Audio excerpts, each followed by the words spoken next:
Peristiwa berdarah di Duren 3 telah menyita perhatian kita selama hampir 2 bulan. Apa saja peran LPSK? Untuk itu, ikuti obrolan saya dengan Wakil Ketua LPSK, Bapak Edwin Partogi Pasaribu, dalam program Rumah Aman. Selamat sore, Pak Edwin. Sore, Riki. Apa kabar, Pak? Alhamdulillah. Oke, Pak. Ini sebenarnya sedikit wawancara ya, Pak, terkait Iya. dengan apa yang sudah kita hampir 2 bulan ini, kayaknya Indonesia tuh lagi disuguhkan ya, sama berita-beritanya tentang kasusnya kematian dari Brigadir J. Iya. Ini untuk lebih ke ininya sih, Pak.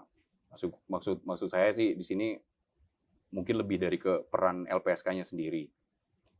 Kalau misalnya dari awal kan ada dugaan tindak pidana kekerasan seksual yang terjadi oleh yang dialami oleh Ibu P. Iya. Oke. Nah, tapi di sisi lain ada suara-suara yang memang dari pihak keluarga yang menyatakan bahwa mereka nggak terima kalau kematian Brigadir Yosua ini minim informasinya.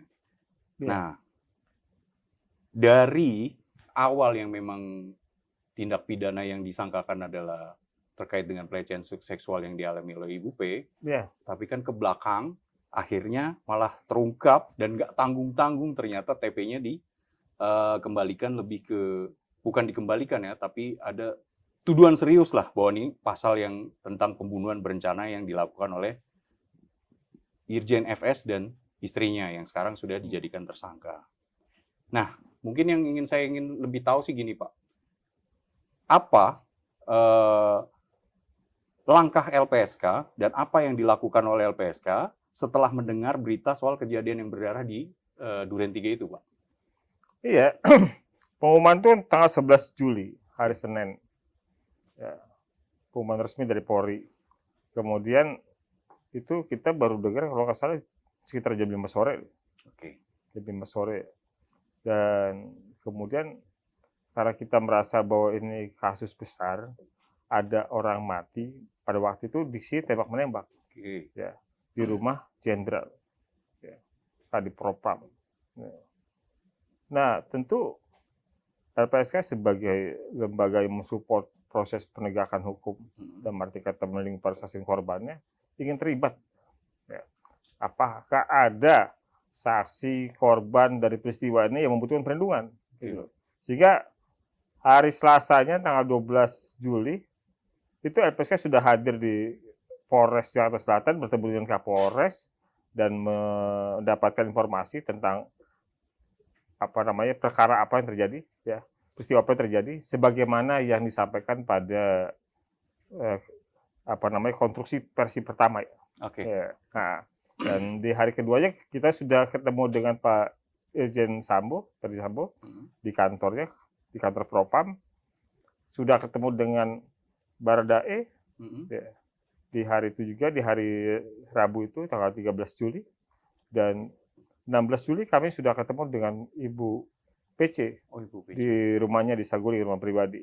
Oke, Pak. Nah, tadi kan ada disampaikan sama Pak Edwin itu terkait dengan informasi yang diperoleh oleh LPSK. ya, Kalau boleh tahu, Pak, ya, informasi awal apa saja sih yang dikantongi LPSK waktu itu? Misalnya kayak, ya seperti kita tahu bahwa di LPSK itu kan permohonan itu kan bisa diajukan oleh siapapun. ya. Nah, selama memang dia berstatus sebagai pelapor, saksi, dan korban. Maksud saya dalam kasus ini, ketika LPSK berkoordinasi dengan Polres Jaksel, informasi apa yang dikantongi oleh LPSK awalnya sampai akhirnya bisa menyambangi teman-teman penyidik di Polres Jaksel? Iya, kita memang inisiatif proaktif untuk berkomunikasi dengan Polres Jakarta Selatan dan kemudian mendalami keterangan yang sebelumnya disampaikan oleh Polri tentang peristiwa 8 Juli itu. Ya, disampaikan oleh Kapolres Jaksel pada 8 Juli itu terjadi peristiwa pencabulan oleh terduga Brigadir Joshua terhadap terduga korban Ibu PC. Ibu PC. Nah, ketika peristiwa itu terjadi, kemudian Ibu PC teriak. Iya, Pak. Ya, karena di rumah dinas itu di TKP itu ada Ricky dan Richard yang juga anggota polisi, serta satu lagi ada Kuat Ma'ruf kalau nggak salah sebagai asisten rumah tangga. Si ibu memanggil Ricky dan Richard, meminta tolong. Ketika Richard dari lantai 2 turun ke bawah, dia melihat Joshua ada di depan kamar dengan memegang senjata. Si Joshua sempat tanya, ada apa bang? Itu informasi awal yang Informasi diperoleh awal. oleh LPSK. Ya. Kemudian katanya Joshua melakukan penembakan kepada Richard. Nah penembakan ini dibalas tembak oleh Richard yang mengakibatkan Joshua kemudian meninggal dunia. Gitu loh. Nah yang dilaporkan pada saat itu laporan polisi ada 2. Laporan polisi yang dilaporkan langsung oleh Ibu PC, ya dalam konteks kita membaca kertasnya itu ada laporan yang disampaikan Ibu PC itu tanggal 8 Juli jam 23, jam 11 malam. Oke. Nah, itu ada tanda tangan Ibu PC. Ya. Apa laporannya Pak? Laporannya pencabulan. Pencabulan. Ya. Apakah itu polisi yang datang ke Ibu PC untuk tanda tangan surat atau ke Ibu PC yang kantor polisi kita nggak tahu. Oke. tapi maksud saya gini, menarik Pak, karena memang kan kalau misalnya memang ada kita boleh menyebutnya skenario mungkin ya Pak ya, mungkin ada skenario tindak pidana yang awalnya memang yang muncul di permukaan ini kan terkait dengan kekerasan seksual. Ya. Dengan terduga pelakunya adalah si Brigadir Joshua itu sendiri, yang notabene-nya waktu itu tewas dengan luka tembak Pak. Ya. Dari informasi itu, terus yang tadi Bapak sampaikan, Pak Edwin sampaikan, gimana sikap LPSK? Misalnya gini, maksud saya kan dari laporan yang awal diterima atau informasi yang awal diterima oleh LPSK adalah adanya kekerasan seksual dan itu laporannya LP-nya Bu PC sendiri. Tapi kan seperti kita ketahui bahwa ya Brigadir J meninggal atau tewasnya itu kan dia menerima beberapa luka tembakan di badannya. Maksud saya berangkat dari informasi awal yang itu, gimana sikap LPSK itu sendiri, Pak? Ya, di awal kita melihat ada yang ganjil, walaupun belum sepenuhnya lengkap puzzle keganjilannya, tapi sudah terasa. Pertama, soal cabul itu. Ya, soal dibilang ada pencabulan, ya kita kan setiap hari terima permohonan korban cabul. Iya. Terlindung LPSK juga terbanyak dari korban kekerasan seksual. Jadi kita sudah punya pengetahuan tentang pola umum. Tentang kekerasan seksual, ya kan. Pola umumnya itu walaupun tidak bisa disamaratakan, tapi juga ini bisa dilihat dalam beberapa kasus yang terutama yang masuk di LPSK itu biasanya terjadi. Adalah pertama relasi kuasa. Relasi kuasa. Ya, artinya posisi pelaku lebih dominan dibanding korban. Si korban ya. Ini terduga pelaku brigadir ajudan. Ya memang agak menarik, Pak. Kalau misalnya kita lihatin terduga korban istri jenderal. Iya, relasi kuasa kayaknya nggak masuk nih, gugur nih. Gugur, ya kan? Gugur. Ada satu lagi alat ujinya, yaitu biasanya pelaku memastikan tidak ada saksi. Ya kan? Karena kan memang kalau kasus pelecehan seksual itu kan minim biasanya kan Pak pembuktiannya untuk kalau saksinya. Kalau ada saksi batal lah. Batal ya. Mungkin informasi itu kan yang akhirnya memang jadi apa ya modalnya LPSK lah ya. Iya, itu yang bisa. Kemudian waktu tanggal 16 Juli ketika mau bertemu dengan Ibu PC itu saya secara pribadi bersikeras mau bertemu dengan Ibu PC secara langsung. Ya kan? Ya. Karena saya merasa ini nggak biasa. Iya, berangkat dari yang pernah yang pernah LPSK lah ya. Iya. LPSK lakukan. Walaupun itu belum ada ya laporan pembunuhan dari keluarga almarhum Joshua ya, belum ada karena kan baru Senin berikutnya. Senin di minggu berikutnya baru. Tapi saya udah merasa ini nggak biasa, ini nggak lazim, dan ini mengundang kita sebagai investigator ya kan untuk mendalami kebenaran. Betul, karena kan memang tadi yang disampaikan kalau misalnya kita lihat dari relasi kuasa, kayaknya itu udah gugur duluan. Ya.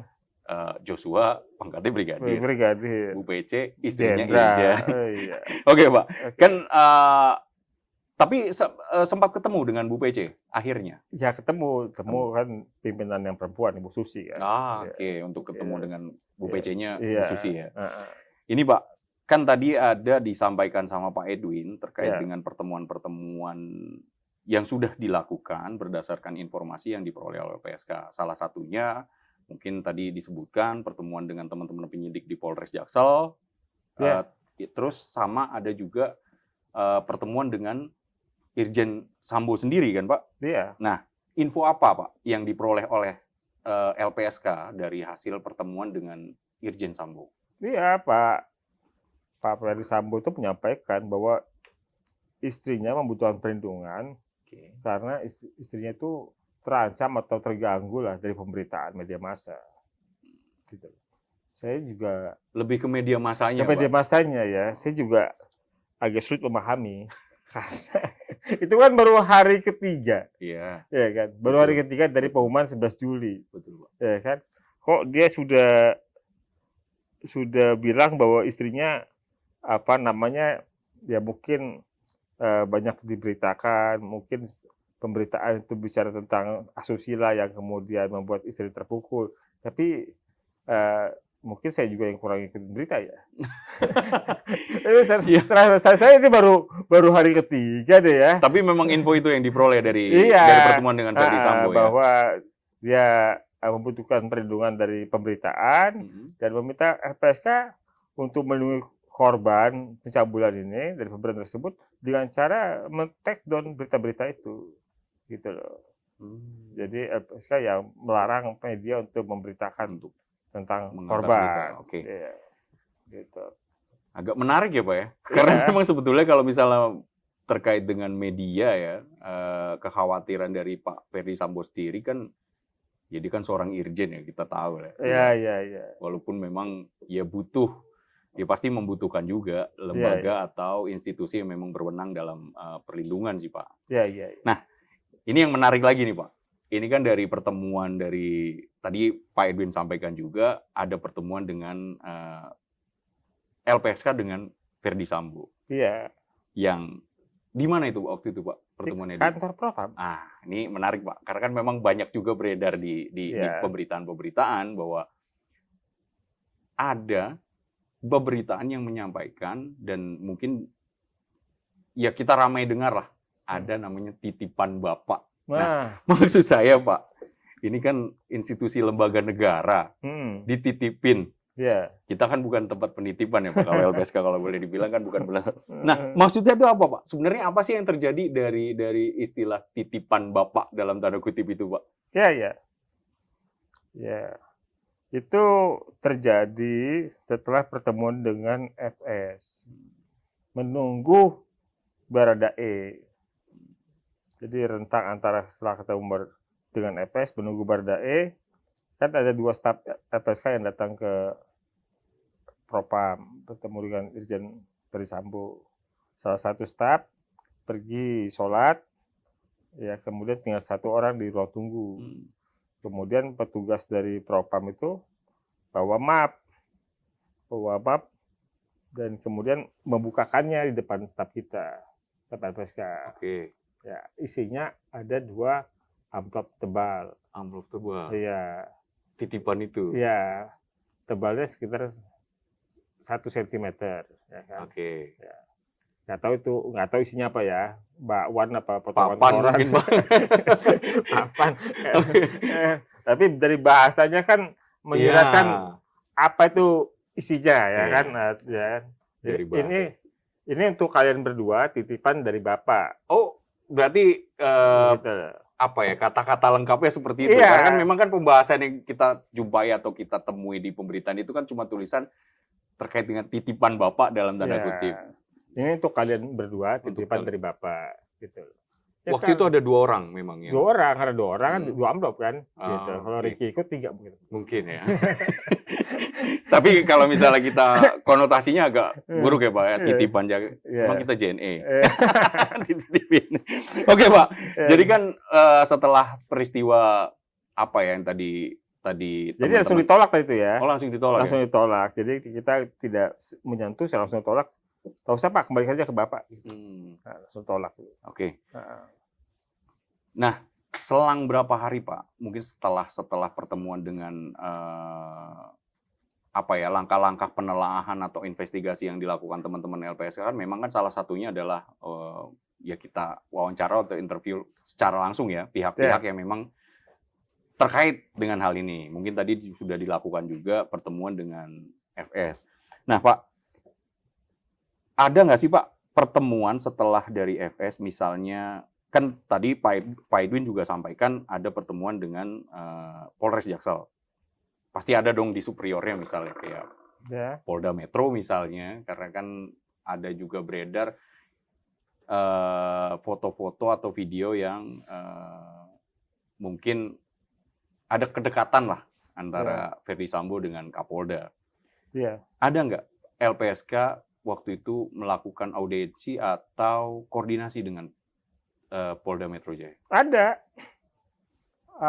Itu di minggu kedua dari 11 Juli ya. Nah, ketemu nih Pak.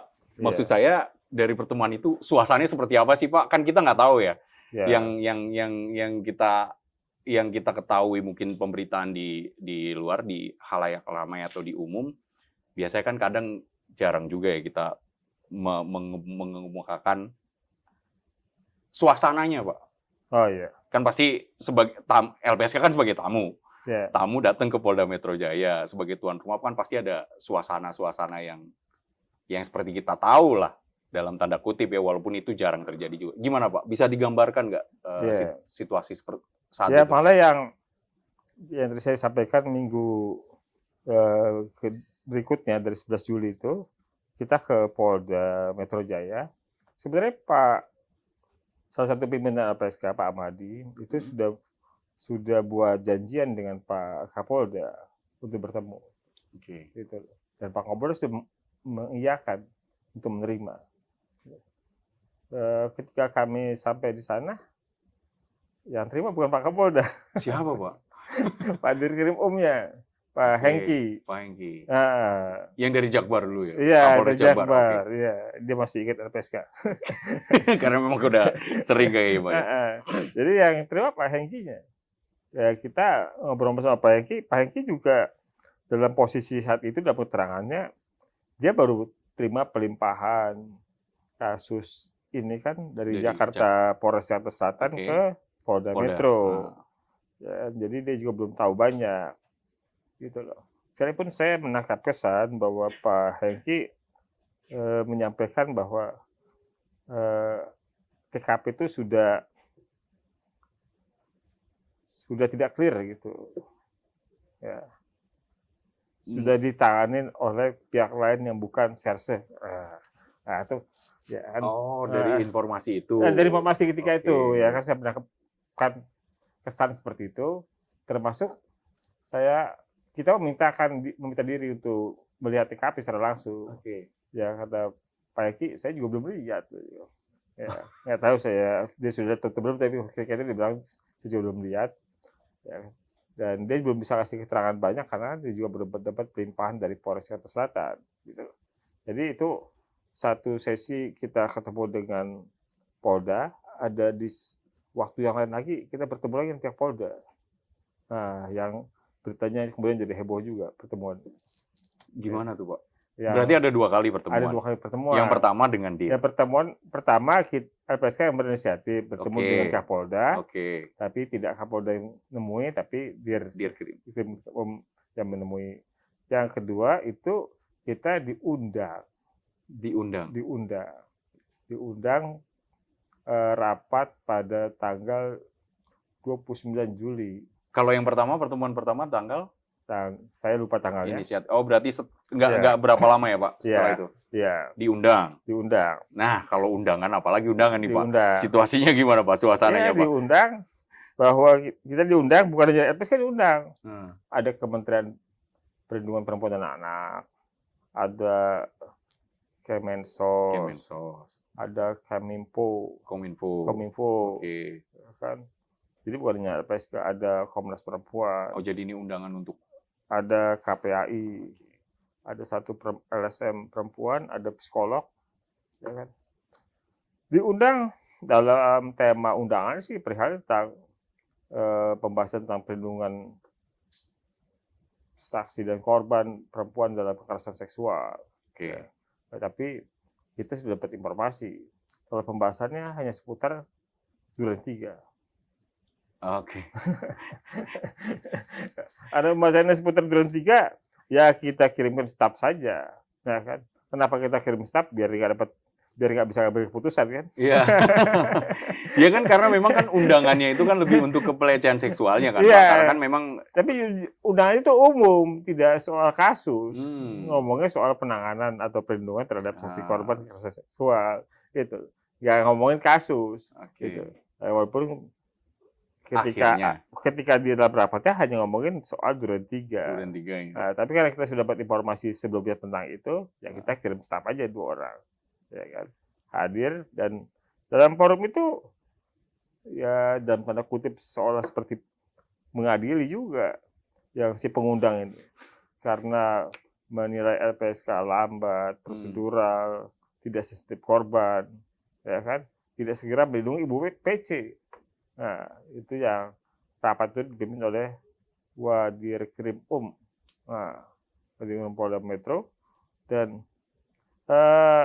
di rapat itu juga kita dapat lihat video CCTV dari perjalanan dari Magelang, kemudian di rest area tol, kemudian ke rumah saguling, rumah pribadi, kemudian ke TKP rumah pribadi, kemudian sampai dengan ambulan datang. Gitu loh. Nah, yang sudah diedit. Sudah diedit. Sudah diedit, sudah tampil musik, backsound. sambil dijelaskan situasinya, ya kan. Ketika ada Ibu PC dijelaskan bagaimana ekspresi susahnya, repot apa itu ini, dari perempuan jadi korban, kan segala macam. Nah, artinya dihidupkan suasana film itu ke dalam keterangan si naratornya itu kan, gitu loh. Untuk menegaskan, menjelaskan bahwa Ibu PC adalah korban pencabulan, gitu loh. Ya. Menarik Pak, tadi disampaikan memang kalau misalnya terkait dengan terkesan ada mengadili ya dalam tanda kutip atau itu kan bahasa kekinian kayak nyidang ya Pak. Bisa nggak sih dikatakan seperti itu Pak? Posisinya waktu itu LPSK datang karena undangan untuk terkait dengan topiknya terkait dengan pelecehan seksual, tapi ternyata sampai ke sana ya, karena yang diutus adalah teman-teman staf, jadi kan pertanyaannya kan jadi jauh, pembahasannya jadi lebih fokus ke permasalahan dengan Duren 3 dan pertanyaan terkait dengan kenapa sih LPSK lambat untuk memberikan perlindungan. Nah, waktu itu apa sikap LPSK, Pak? Setelah pertemuan yang dihadiri banyak pihak itu, Pak. Ya, sebagaimana orang lah ya. Kalau misalnya kita di lingkungan rumah, kemudian ada di pos ronda, ada yang ngomongin tentang rumah tangga kita, gimana rasanya? Pantas gak sih? Kebayang sih Pak. Analoginya tempat nongkrongan ya kan. Misal di pos ronda, iya benar sih. Pantas gak sih? Ya, gitu loh. Ya, masing-masing kita kan punya otonomi. Betul, ya kan? Kewenangan masing-masing. Kepolisian punya undang-undang sendiri, LPSK punya undang-undang sendiri. Ya kan? Gitu loh. Dan kita juga nggak ada hubungan atas bawahan. Kita bukan bawahannya polisi. Gitu. Begitu juga sebaliknya. Gitu kan. Ya tentu ya begitulah suasana kebatinannya LPSK ketika itu, ya kan, ini suatu hal yang tidak seharusnya terjadi, ya kan, gitu loh. Oke Pak. Dan bahkan tuh ya disyukurinya itu makin memperkuat kecurigaan kita, keyakinan ya Pak. Ya kecurigaan kita bahwa ada suatu hal yang nggak beres, ada sesuatu hal yang ini nih gak lazim. Kalau kita tarik ke belakang ya Pak. Iya, gitu loh. Ya kan. Oh, kita aja belum ketemu sudah ketemu UPC, belum dapat keterangannya. Gimana? Kita belum bisa memastikan dia Iya. korban apaan. Ya korban berserakan LP sih ada, tapi kan kita nggak berserakan LP. Gitu. Kita mau tahu yang orisinalnya seperti apa, ya kan? Gitu. Ya gitu. Kita juga belum dapat keterangan itu, terus Ketemu aja didorong-dorong, belum ya, Pak ya? sudah ketemu kan di tanggal Iya. 16 Juli itu, tapi belum dapat keterangannya. Oh, Ya. udah berhasil Sudah jumpa. kita jumpa, tapi tidak mendapatkan keterangannya, Ah. ya kan? Karena kan menangis saja gitu loh. Ya Oh, jadi- kemudian kita disuruh terima-terima aja tanpa memeriksa materialnya materialnya. benar atau tidak, Betul. posisi sebagai korban. Mungkin LPSK keterangan. dianggap mampu, Pak, menilai dari Iya. tangisan, Pak. Enggak juga ya. Enggak juga. Kalau pihak lain katanya sih ada Oh, yang bisa nilai seseorang tuh kalau temuan dari sentuhan aja. Oke. Kalau LPSK belum nyampe situ. Oke, Pak. Ini kan kalau misalnya menarik ya, Pak, karena Iya. memang dari pertama kita disuguhkan dengan skenario-skenario yang ya awalnya pelecehan seksual, terus ternyata di kemudian hari situasinya kan berbalik nih, Pak. 180 derajat. Iya. Yang tadinya Bu PC mungkin sebagai mengaku dia melaporkan peristiwa ini dia sebagai korban, akhirnya Iya. Polri ini kan menetapkan baik FS maupun PC kan ini sebagai tersangka sekarang. Iya. Nah, langkah LPSK-nya, Pak, untuk menyikapi ya, misalnya dari situasi yang tadinya mereka mengaku bahwa mereka adalah korban dari suatu peristiwa, tapi di peristiwa yang lain mungkin yang kita bisa baca bahwa ternyata penetapan tersangkanya juga bukan maksud saya ada penetapan tersangka dari yang pasalnya juga nggak main-main, Yeah. pembunuhan berencana gitu loh, Pak. Nah, apa sikap LPSK, Pak? Yang awalnya menerima laporannya bahwa PC ini sebagai korban. Ya biasa aja gitu. Biasa aja. Karena gimana gini, kami sudah tahu. Hmm. Kami sudah tahu keterlibatannya FS, PC, dan tersangka lainnya dalam kematian Brigadir Joshua. Gitu. Ada info-info itu, Pak? Kita sudah dapat informasinya. Gitu. Bisa diceritakan nggak, Pak? Bisa saja. Bisa ya, Pak? Yes. Jadi kita sudah dapat informasi siapa Bardae. Oke. Bardae di awal dibilang sebagai sniper. Oke. Ya kan. Kita dalami. Dia sniper. Oke. Bidikannya tepat berarti, Pak? Ya kita tanya dulu, kita dalami dulu. Dia megang pistol sejak kapan? Baru megang pistol sejak November tahun lalu. 2021? 2021. Ya. Baru sekali, Baru Pak. sekali kan. Gitu. Gemeter itu pasti. Ternyata baru megang pistol tahun lalu. Oke. Terus kalau kita mau bilang sniper atau enggak, gampang aja rujukannya. Gimana sama hasil latihannya? Gitu loh. Ternyata hasil latihannya biasa aja. Berarti dia bukan termasuk kategori sniper. Artinya pernyataan dia sniper di awal nggak benar. Gitu loh. Ada satu lagi klaim di awal ketika kasus ini muncul adalah 1 sniper, 2 ADC. Kita cek. Berarti ini ADC bukan? Ternyata bukan. Apa, Pak? Sebenarnya supir. Sebenarnya supir, bukan ADC. Gitu. Mungkin supir yang Supir merangkap jadi sniper ADC. kali. Supir yang merangkap Tapi ADC. itu ada supir merangkap ADC. Iya, gitu. Oke. Jadi dia bukan sniper, bukan ADC. Ya kan? Gitu. Kita telusuri lagi ya informasi lain. Dia pernah nembak orang nggak sih? Ini kan dia nembak Joshua. Infonya gimana? Nggak pernah. Nggak pernah sama sekali. Nggak pernah nembak sama sekali. Gitu. Dia belum pernah nembak orang. Atau jangan-jangan dia nggak pernah latihan, Pak? Ya nggak tahu. Tapi dia pernah ikut operasi untuk pencarian terorisme di Poso. Tapi nggak pernah nembak.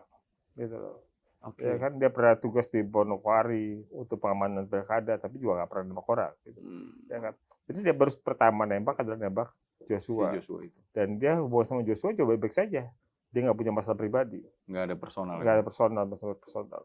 Yang soal pencabulan tadi kita bilang bahwa relasi kuasa sama soal pelaku memastikan tidak ada saksi itu kan gugur dulu. Yang di sini juga ada yang menurut kita gugur dalam konteks argumentasi Baradae menembak Brigadir Joshua. Yaitu dia tetap pada konstruksi versi pertama, ya bahwa tembak menembak, gitu loh. Oke lah. Kami punya pengetahuan bahwa luka yang dialami oleh Brigadir Joshua Hmm. itu ada luka di belakang kepala. Luka di belakang kepala itu nggak mungkin kalau Tembak posisinya menembak. tembak menembak. Oh iya. Kalau yang menembak kan berhadapan. Kecuali Betul. dia pelurunya pakai remote. Jemput terus. Atau jangan-jangan dia nembak pakai kaca gitu kan bisa ya. Iya, Iya. itu kan gimana? Gitu. Oh jadi memang ada luka tembakan dari arah belakang, Pak? Dari belakang, ya kan? Tapi kita kan nggak memaksa dia atau meminta dia tujuh curiga. Ya sudah, kalau dia bertahan pada keterangan itu silakan aja nggak apa-apa. Itu juga nggak minta dia itu jujur. Tapi saya bilang sama dia ketika di LPSK, si Barada ini, ketika di LPSK dilakukan asesmen psikologi, saya bilang sama dia, kalau kamu, Richard, kalau kamu pakai konstruksi seperti itu, ya saya tanya tentang peristiwa 8 Juli itu, kamu nggak bisa berlindung di dalam opermah. Ya. Karena dia ini seperti sudah ditanamkan di awal bahwa perbuatan ini opermah. Opermah itu perbuatan pidana yang tidak bisa dipidana karena pembelaan diri, gitu loh. Jadi self defense lah ya. Itu yang sepertinya ditanamkan. Tapi saya sampaikan ke dia, ya, saya ini pengacara, jadi saya jalan hukum. Apa doktrinnya, Pak? Ya. Maksudnya ya, perbuatan bahwa pidana. Hah? Perbuatan pidana yang tidak bisa dipidanakan. Ya, karena dia akan membela diri. Okay. Karena ditembak. Dia tembak, dia kemudian menembak. Itu saya bilang ke dia, tembakan pertamamu opermah. Itu bisa disebut opermah karena kamu membela diri. Kamu ditembak, kamu nembak lagi. Betul. Tapi tembakan kedua dan kamu mungkin saja opermah. Saya lebih kata mungkin. Tembakan 4 dari 5-mu sudah nggak bisa opermah. Ada berapa luka tembakan? 5 tembakan. Di badannya. Di badannya Joshua. Yang salah satunya ditembak dari belakang. Dan saya bilang tembakan 4 dari 5-mu udah nggak bisa lagi opermah. Gitu. Pada versi pertama, ya. Kenapa? Kamu nembak orang sudah tidak berdaya. Ya. Gitu. Saya bilang ke dia, sebentar lagi cepat atau lambat kamu jadi tersangka. Gitu. Kalau kamu jadi tersangka, kamu hanya bisa dilindungi LPSK kalau kamu jadi justice collaborator. Nah, oke, Pak. Gitu. Ini kan udah apa ya, dari awal tadi Pak Edwin sampaikan memang sudah ada serangkaian kegiatan atau aktivitas yang dilakukan oleh teman-teman LPSK, ya salah satunya penelahan. Yeah. Penelahan sudah dilakukan. Nah, dari rentang waktu melakukan penelahan itu, Pak, yang ini juga mungkin ada juga yang ingin tahu ya, selain saya, siapa yang akhirnya dinyatakan dari hasil putusannya LPSK untuk diberikan perlindungan, Pak? Ya. Pemohonnya 2.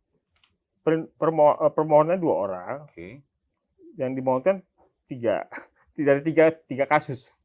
Permohonan 2 orang. 2 orang dari 3 kasus. Untuk 3 kasus. Ya, jadi Ibu PC ini kan dia pelapor pada kasus pencabulan. Oke. Ya kan yang terduga korban juga ya kasusnya, kemudian dihentikan.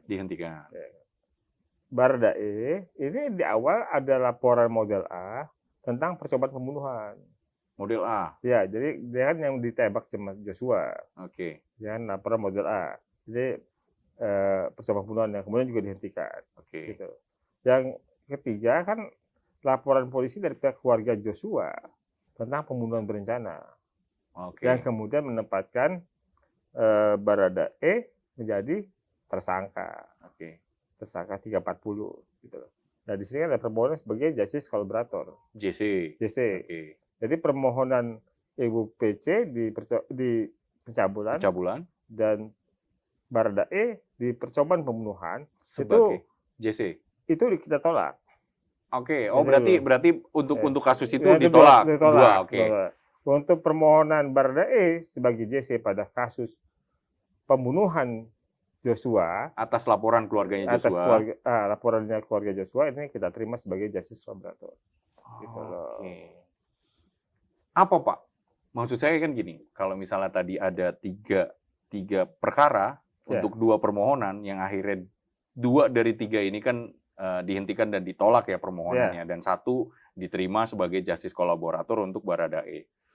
Apa dasar dan alasannya dalam menerima permohonan perlindungan itu, Pak? Menerima. Ya, yang akhirnya menerima dan menyatakan bahwa Baradae ini justice collaborator. Iya, cari justice collaborator dan diberikan perlindungan. Iya. Dasar dan alasannya apa sih, Pak? Ya, pertama kan kami sudah punya hasil investigasi kami yang menunjukkan perbedaan antara keterangan Baradae di awal dan keterangan Baradae yang kemudian berubah versinya.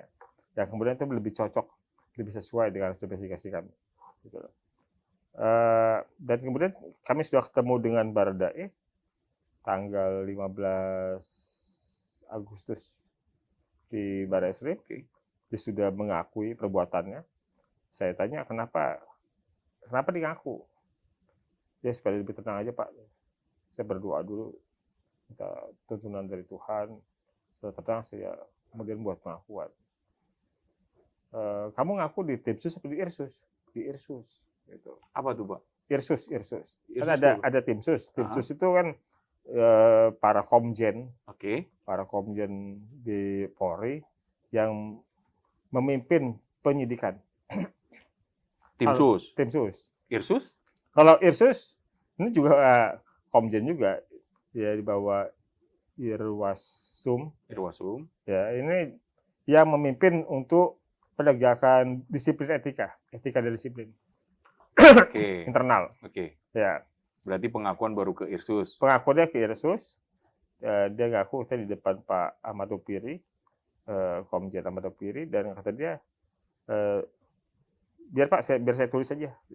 Dia tuliskan pengakuan dia itu ke Pak Ahmad Dopiri. Ya kemudian tadi ya saya merasa tenang gitu. Setelah menulis itu dan menyampaikan itu. Setelah mengaku itu. Jadi ceritakan semuanya peristiwa seperti apa. Secara garis besar kami sudah dapat gambarannya yang menurut kami memang dia sudah membuka ya tentang peran-peran siapa saja dalam peristiwa tersebut.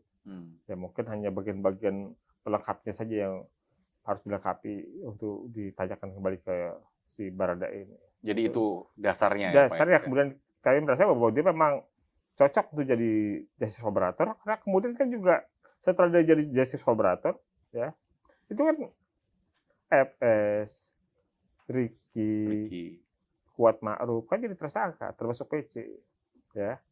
Kalau dia tidak ngaku itu nggak dapat keterangan lah polisi untuk menetapkan FS sebagai tersangka. Dan salah satu hal yang disampaikan Kapolri ketika menetapkan FS sebagai tersangka adalah kan itu informasi dari Baradae. Baradae mengaku itu karena dia dimotivasi untuk menjadi justice collaborator. Ketika tanggal 15 Agustus saya ketemu Baradae di sana di apa? Di mana di Polda di Barreskrim. Saya tanya, kamu tahu justice collaborator dari mana? Kan Bapak yang cerita waktu di LPSK. Berarti itulah sebagai dasar dan alasannya ya. Memang ada juga yang ini ya. Dan LPSK menilai. Saya waktu itu gini. Gimana? Saya mikir gini. Jadi ada hal yang dia yakini ya bahwa dia itu akan lolos lah dari lubang jarum ini di awal itu kan. Nah, saya merasa bagaimana cara menjebolnya. Ya kan? Kalau jebolnya pakai pendekatan kekuasaan, bosnya lebih berkuasa mending gue. Secara ya. Iya. Ya kan? Tapi saya coba pakai logika aja. Yang tadi saya bilang, saya harus sampaikan ke dia. Ya. Richard, saya ini sarjana hukum. Saya pakai cara. Kalau konstruksi cerita yang kamu buat seperti ini, ya, kamu nggak bisa berani operma. Gitu. Nah, saya ingin hajar otak. Jadi secara psikis dia akan berpikir kan akhirnya pemikiran ya Pak. Tapi kalau pakai pendekatan struktural, waduh, kayaknya susah. Ya kan dia udah merasa aman, ya kan? Gitu loh. Tapi kita pakai pendekatan logika aja karena dia tam-tama. Tiba-tiba kok ngomong operma. Tahu dari mana lu operma kan? Itu pasti ada tanaman sesuatu di kepala lu deh, ya kan? Gitu loh. Ya tanaman di kepala dia kita tanam lagi yang lain kan. Ya. Oke Pak, menarik sekali ya. Maksudnya gini Pak, kan tadi udah diputuskan untuk diberikan perlindungan lah ke Baradae, salah satunya karena kontribusinya untuk pengungkapan perkara. Nah, pertanyaan selanjutnya Pak, perlindungan apa yang diberikan LPSK kepada Baradae? Paket lengkap. Paket lengkap, Pak. Paket lengkap. Apa aja tuh, Pak? Ya dari perlindungan fisik, Fisik. kemudian pemenuhan hak prosedural sebagai justice collaborator, Oke.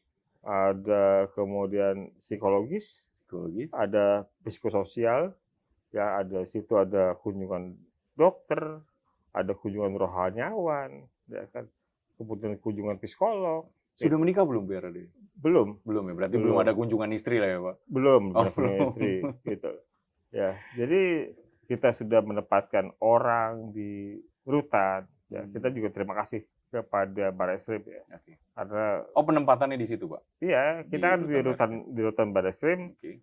Ya, berkat dukungan dari Barreskrim kita bisa juga menempatkan personel di rutan Ditempatkan ya personel kita di dalam rutan yang jaraknya paling dekat dengan Baradae. Hmm. Nah, jadi jarak antara personel kita dengan Baradae itu mungkin hanya sekitar 5-6 meter. 5 meter. Jadi Nah, memang bisa langsung melihat langsung, ya, ya. visual gitu, Pak. Ya, ya, yang paling dekat jaraknya dengan Baradae adalah LPSK. LPSK di dalam rutan itu.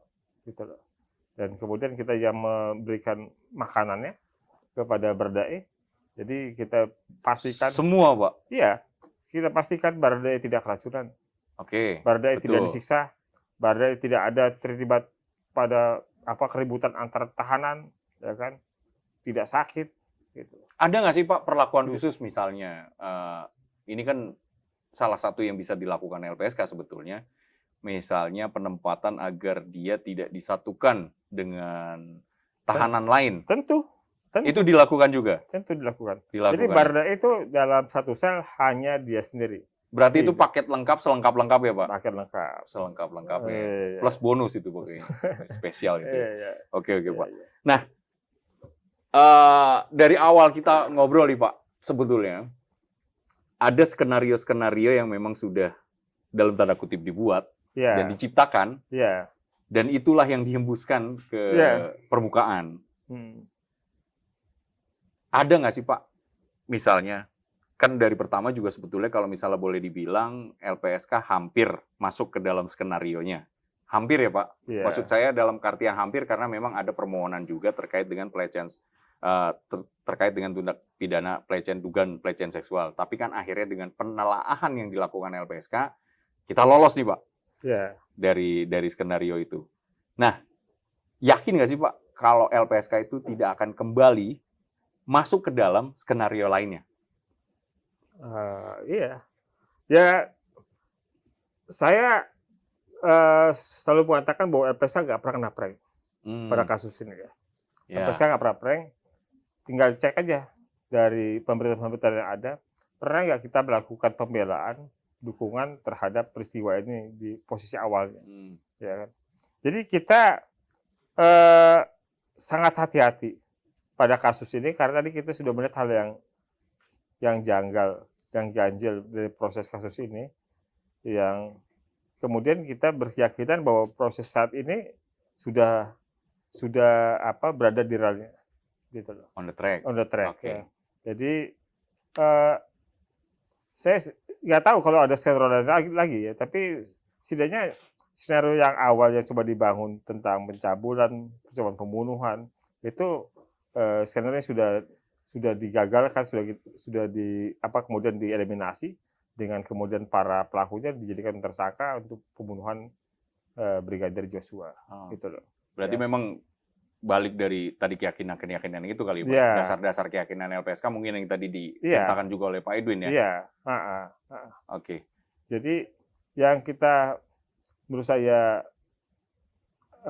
patut syukuri dari peristiwa itu ya, bukan patut syukuri tapi ambil pelajaran ya, lebih tepatnya begitu, bahwa perkara Duren 3 ini menurut saya tidak akan kembali ke jalurnya, ke relnya, kalau tidak ada peran presiden. Oke. Presiden 4 kali buat pernyataan. Ya.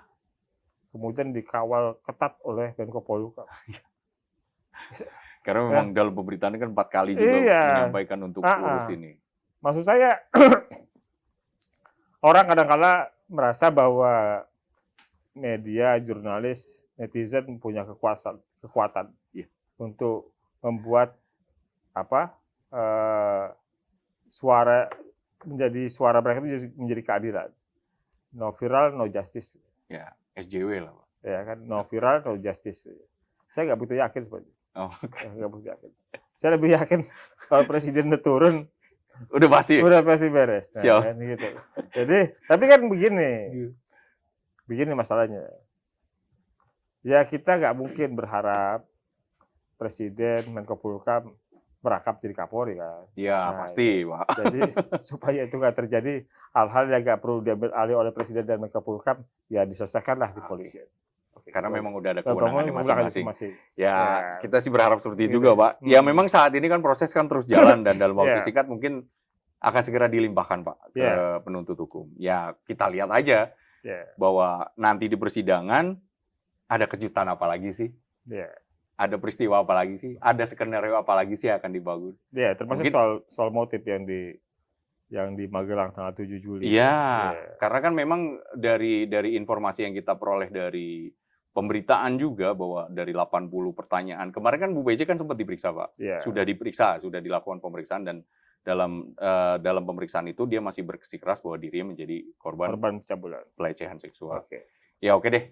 Makasih Pak Edwin atas Oke. waktunya. Mungkin itu yang yang jadi pertanyaan besar yang selama ini ya, karena memang yang tadi Pak Edwin sampaikan memang dari LPSK sendiri ya sejauh ini juga nggak masuk ke dalam skenario ini kan. Memang kita lihat juga dalam pemberitaan. Oke, kalau begitu Pak Edwin, terima kasih atas waktunya. Terima kasih juga atas pencerahannya. Mungkin kita bisa ketemu lagi di lain waktu. Sehat-sehat selalu, Pak. Sehat. Oke, terima kasih, Pak. Ya.